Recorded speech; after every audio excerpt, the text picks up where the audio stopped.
Que représente la feuille de coca pour les peuples boliviens indigènes? À l'état naturel, elle se mâche. Elle est source de bien-être et elle fait partie de notre identité. Mais une fois traitée chimiquement, la coca se transforme en cocaïne.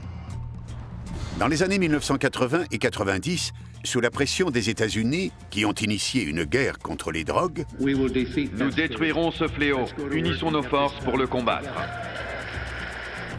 le gouvernement bolivien s'est lancé dans une politique d'éradication de la coca. Comme tous les cultivateurs de coca, Evo Morales était mécontent de perdre son gagne-pain.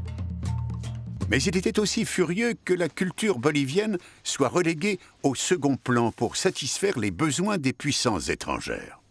Je me souviens de l'époque où le gouvernement a sorti un décret stipulant qu'il y aurait zéro tolérance pour le trafic de drogue. Toute personne consommant de la feuille de coca, que ce soit pour le thé ou autre, était considérée comme un consommateur de drogue et ou dépendant. Mais c'était en fait une extension du projet nord-américain dans le but de pénaliser une pratique inhérente à notre culture. Et vous avez tenu tête au gouvernement.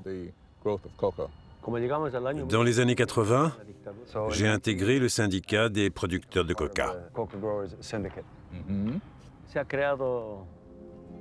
Il y avait une unité de police spéciale chargée de combattre les producteurs de coca. Un de mes amis, qui était membre du syndicat, a été brûlé vif par les forces de la dictature. J'étais jeune alors. Je devais avoir 18 ou 19 ans et je ne comprenais pas ce qui se passait en Bolivie. C'est comme ça que j'ai commencé en gros à prendre conscience et à me sensibiliser aux problèmes des droits de l'homme. Evo a franchi les échelons à l'intérieur du syndicat des producteurs de coca. Au début des années 1990, il était un de ses leaders. En 1994, il a été arrêté par les forces gouvernementales. En signe de protestation, 3000 paysans ont entamé une marche de 580 km depuis leur champ de Cochabamba jusqu'à la capitale, La Paz.